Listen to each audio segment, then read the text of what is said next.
Halo, Shalom Jemaat Tuhan, apa kabar? Kita berjumpa kembali di small group kita pekan ini. Saya percaya setiap saudara yang boleh mengikuti small group kita pada malam hari ini, setiap saudara dalam keadaan sehat dan diberkati Tuhan. Amin. Mari kita akan segera memulai small group kita dan mari kita akan bersatu hati, kita akan berdoa.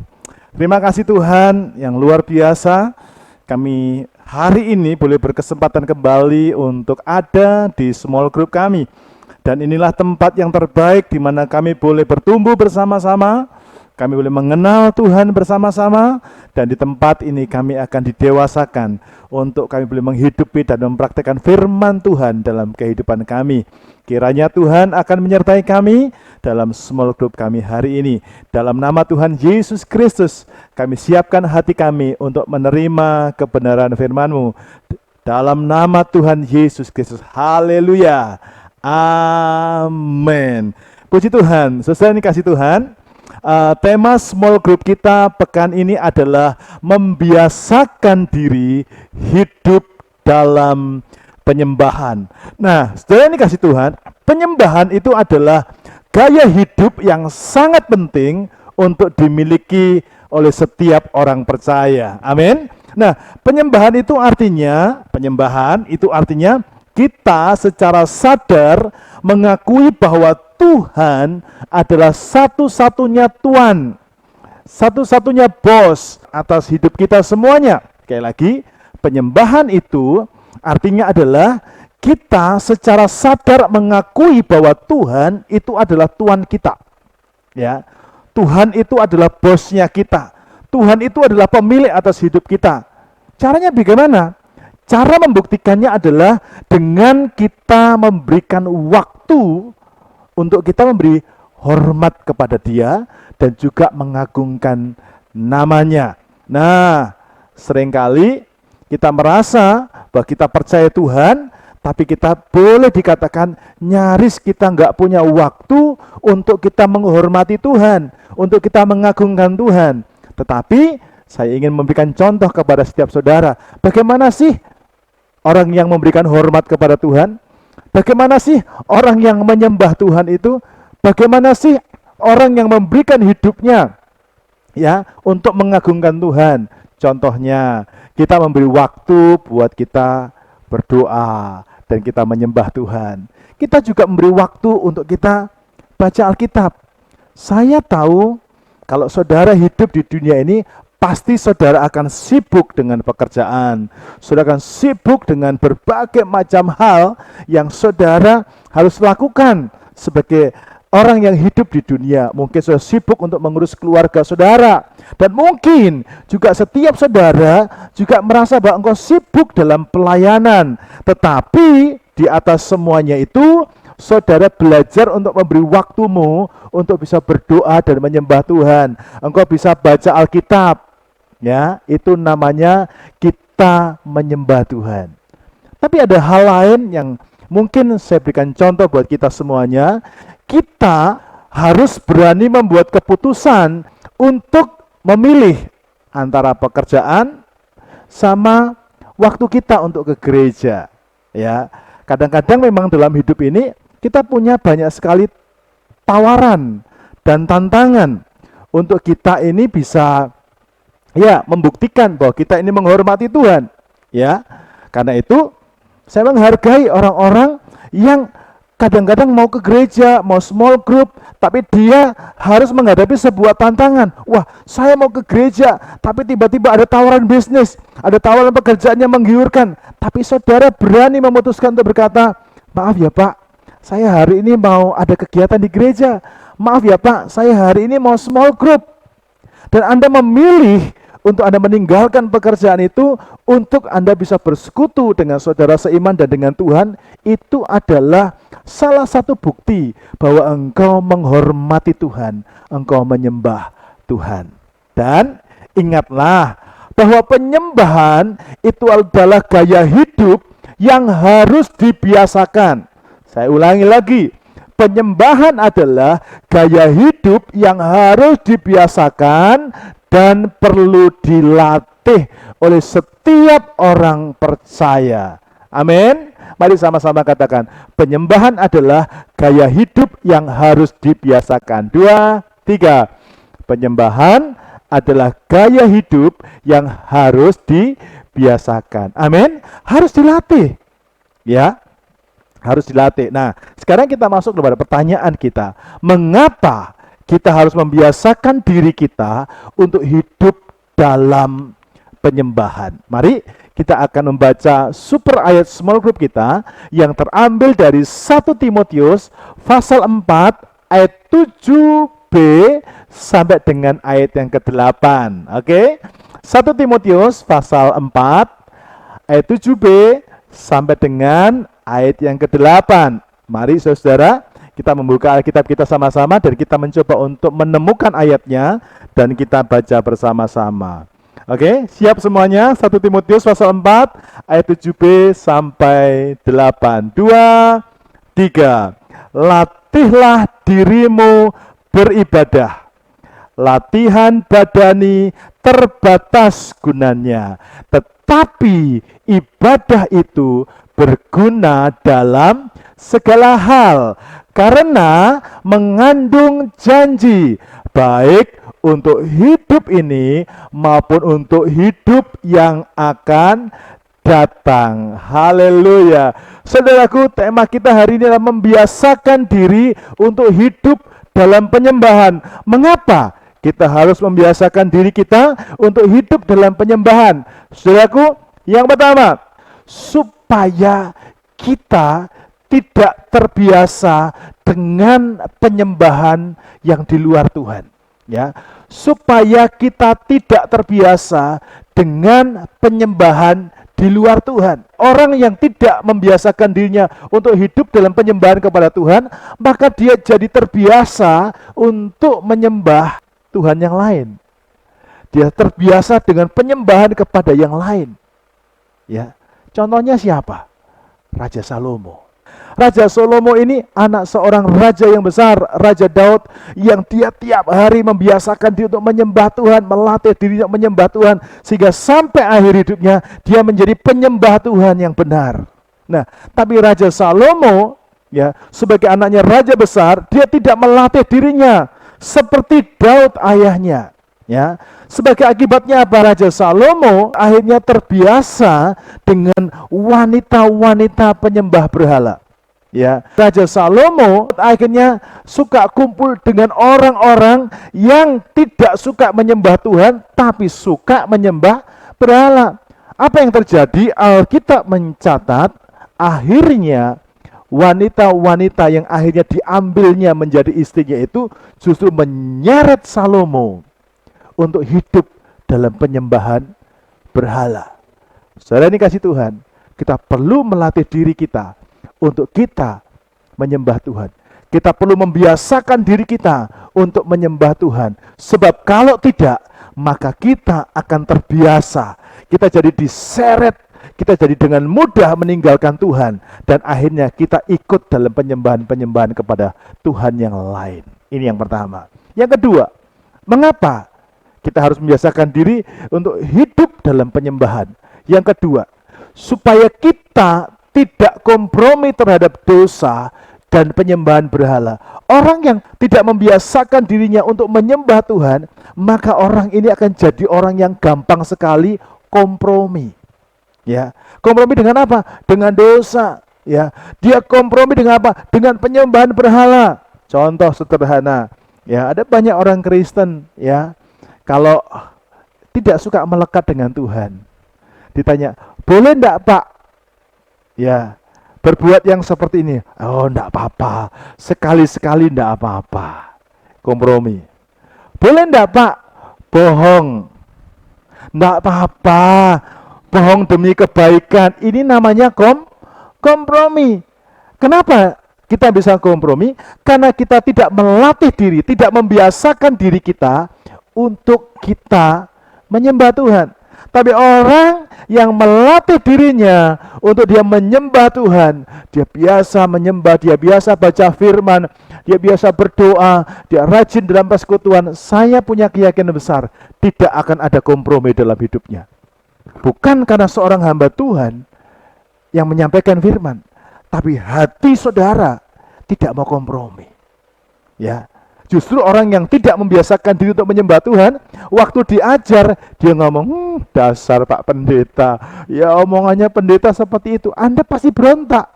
Tapi kalau saudara adalah orang-orang yang suka membiasakan dirinya untuk menyembah Tuhan, yang berbicara itulah hatimu. Yang berbicara itu adalah rohmu. Yang berbicara adalah firman Tuhan, Roh Kudus yang ada di dalam hatimu. Dia mengajakmu untuk tidak kompromi terhadap dosa dan penyembahan kepada berhala. Amin, saudaraku. Nah, saudaraku, mengikut Tuhan Yesus, saya sampaikan ini, mengikut Tuhan Yesus itu merupakan perjalanan rohani yang butuh proses, tidak instan. Makanya banyak orang Kristen yang gugur di tengah jalan. Mungkin Anda lihat, pelayan Tuhan loh ya, dia sudah melayani loh ya, tetapi yang terjadi dia bisa gugur dalam pelayanan. Kenapa dia bisa gugur dalam pelayanan? Karena apa? Dia dalam perjalanan imannya, dia nggak kuat.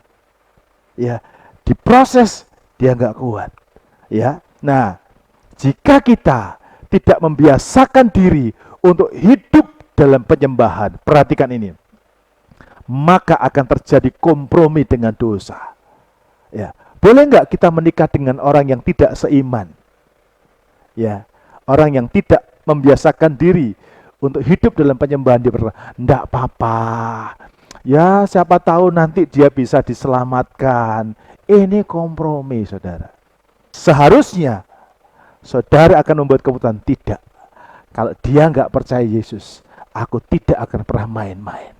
Tapi karena dia nggak pernah melekat dengan Tuhan, tidak pernah penyembahan, tidak pernah membiasakan dirinya untuk menyembah Tuhan, mulai terjadi kompromi demi kompromi, sampai akhirnya dia pun ikut di dalam penyembahan berhala. Nah, sekarang saya akan tunjukkan kepada saudara dengan pertanyaan yang kedua ini. Apa akibatnya jika kita tidak membiasakan diri hidup dalam penyembahan? Yang pertama, kita akan menjadi penyembah berhala dan berdosa kepada Tuhan. Kalau saudara ya tidak membiasakan diri untuk menyembah Tuhan, maka saudara pasti akan jadi penyembah berhala, bukan penyembah Tuhan, dan saudara akan berdosa kepada Tuhan. Mari kita lihat sama-sama ayat ini. Roma 6 ayat yang ke-23 berkata demikian. Sebab upah dosa ialah maut, tetapi karunia Allah ialah hidup yang kekal dalam Kristus Yesus Tuhan kita. Nah, kalau saudara tidak membiasakan diri menyembah Tuhan, maka sudah menjadi penyembah berhala dan Anda hidup dalam dosa, maka resikonya adalah maut, yaitu kematian kekal. Anda terpisah dengan Tuhan untuk selama-lamanya. Nah, sekarang kita lihat yang kedua. Apa akibatnya? Orang yang tidak membiasakan diri untuk menyembah Tuhan, maka yang kedua, mari sama-sama kita ucapkan 2, 3. Kemuliaan Tuhan pergi dan mengalami kebangkrutan. Ya, kemuliaan Tuhan pergi dan mengalami kebangkrutan. Orang yang tidak membiasakan dirinya untuk menyembah Tuhan, maka ini yang terjadi. Dia akan kehilangan kemuliaan Tuhan. Kemuliaan Tuhan meninggalkan hidupnya, pergi dari hidupnya, dan dia mengalami kebangkrutan. Saudaraku, Salomo, ya, anak seorang raja yang membiasakan dirinya menyembah Tuhan, lalu dia hidup tidak seperti ayahnya. Apa yang terjadi? Kerajaannya pecah menjadi dua. Karena apa? Karena dosanya. Dia tidak melatih diri untuk menyembah Tuhan, tapi justru dia diseret oleh istrinya yang tidak suka menyembah Tuhan, tapi suka menyembah kepada dewa-dewa asing. Ya, Salomo yang kaya raya itu, saudaraku, tiba-tiba kekayaannya habis, saudaraku. Karena apa? Dia tidak membiasakan diri untuk menyembah Tuhan. Dosa. Yang kedua, yang terjadi, Salomo, saudaraku, kekayaannya, kemasyurannya itu habis dibawa musuh. Anda bisa bayangkan, kekayaannya, waduh saudaraku, waktu Salomo bangun ya bait suci, dia bangun istananya, itu begitu megah, emas di mana-mana, saudara. Tapi itu semuanya habis. Karena apa? Karena Salomo tidak membiasakan diri. Yang kedua ada seorang raja bernama Yerobeam. Yerobeam itu menjadi raja karena Tuhan. Ya, Nabi Ahia berkata, Yerobeam, kamu akan diangkat menjadi raja ketika kerajaan Salomo pecah. Tapi Yerobeam tidak mau membiasakan diri untuk menyembah Tuhan. Justru dia menyembah dewa-dewa asing. Suatu ketika, anaknya sakit. Ketika anaknya sakit, dia berkata kepada istrinya, istriku, tolong kamu pergi ke Silo. Di Silo itu ada seorang hamba Tuhan, ada nabi namanya Ahia. Ahia inilah yang menubuatkan aku sebelumnya bahwa aku akan menjadi raja, dan sekarang aku jadi raja. Dia orang yang dipakai Tuhan. Tolong tanya sama dia, siapa tahu anak kita bisa sembuh, dan kita coba cari tahu bagaimana supaya anak kita sembuh. Tapi kamu nyamar, jangan pakai pakaian seorang istri raja. Dia nyamar, saudaraku. Nah, Alkitab mencatat Nabi Ahia ini sudah tua dan matanya sudah mulai kabur. Dia nggak bisa lihat lagi. Tapi firman Tuhan datang kepada Nabi Ahia. Ahia, istrinya Yerobeam akan datang dan dia tanya nanti kepada kamu tentang anaknya. Beritahu kepada Yerobeam tentang firman yang keras ini. Ya, anak itu akan mati. Dan karena dosa Yerobeam yang tidak mau mencari Tuhan, Alkitab berkata Yerobeam tidak mau mentaati firman Tuhan. Ya, saya akan bacakan buat saudara dalam 1 Raja-Raja pasal yang ke-14. Ya, ayat yang ke-8 berkata demikian. Aku telah mengoyakkan kerajaan dari keluarga Daud dan memberikannya kepadamu. Perhatikan ini. Tetapi engkau tidak seperti hambaku Daud yang tetap mentaati segala perintahku dan mengikuti aku dengan segenap hatinya dan hanya melakukan apa yang benar di matamu. Ayat yang ke-10 bagian B dikatakan demikian. Aku akan menyapu keluarga Yerobeam seperti orang menyapu tai sampai habis. Ini firmannya keras sekali. Ya, saya waktu baca ini begitu mengerikan sekali. Ini orang yang tidak suka membiasakan dirinya untuk menyembah Tuhan. Dia kehilangan akan kemuliaan Tuhan. Ya, dia mengalami kebangkrutan yang total, saudaraku. Dan Alkitab mencatat, tepat seperti yang difirmankan Tuhan. Ya, satu-satunya anak, satu-satunya di keluarga Yerobeam yang dikuburkan secara normal itu cuma anak ini. Sisanya dia mati binasa seperti orang menyapu. Alkitab nyapu tai. Bayangkan orang nyapu tai nggak mungkin alang-alang kan, dihabiskan, saudaraku. Ini loh orang yang tidak membiasakan diri untuk menyembah Tuhan, habis hidupnya. Oke? Oleh karena itu mari kita belajar untuk biasakan diri kita untuk menyembah Tuhan. Sekarang yang terakhir, apa akibatnya jika kita tidak membiasakan diri hidup dalam penyembahan? Alkitab mencatat akan ada perang sepanjang hidupnya. Artinya apa? Rumahnya nggak ada damai sejahtera sepanjang hidupnya. Ya, tidak ada damai, selalu ribut, selalu ada percekcokan, di keluarga ribut, di pekerjaan ribut, di pelayanan ribut. Kenapa bisa demikian? Karena orang ini tidak membiasakan hidupnya untuk menyembah Tuhan. Mari semua yang mengikuti pelajaran hari dimanapun engkau berada, biasakan hidupmu untuk menyembah Tuhan, supaya di rumahmu nggak ada perang terus menerus. Ya, supaya di rumahmu perang itu berhenti. Kadang-kadang tanpa kita sadari, saudara ya, suami istri bisa nggak cocok. Selalu ada ketidakcocokan di antara kita, itu perang. Kenapa bisa demikian? Engkau tidak biasakan dirimu untuk menyembah Tuhan. Tapi kalau engkau membiasakan hidupmu untuk menyembah Tuhan, Tuhan akan beri damai sejahtera. Amin. Karena rahasia damai sejahtera itu ada pada saat engkau menyembah Tuhan. Kita membaca satu ayat terakhir dalam 2 Korintus 3 ayat 17. Sama-sama kita baca. 2, 3. Sebab Tuhan adalah roh, dan di mana ada roh Allah, di situ ada kemerdekaan. Amin. Mari kita belajar membiasakan diri hidup dalam penyembahan, supaya apa? supaya di rumah kita ada damai sejahtera dan perang itu berhenti. Amin. Sepanjang hidupnya raja-raja di Alkitab yang tidak menyembah Tuhan, itu terus-menerus ada perang. Orang kalau perang terus, itu nggak tenang hidupnya, nggak bisa santai hidupnya. Amin. Tapi kalau tidak ada perang, ada damai sejahtera, itu ada sukacita, ada damai sejahtera. Itu namanya ada kemerdekaan. Kiranya lewat pelajaran ini, setiap saudara akan menikmati berkat sebagai orang yang membiasakan dirinya untuk hidup dalam penyembahan. Amin. Mari kita akan datang kepada Tuhan. Tuhan, terima kasih untuk pelajaran hari ini. Kiranya lewat pelajaran hari ini, setiap kami boleh diajar akan satu hal, yaitu bahwa kami harus hidup di dalam penyembahan.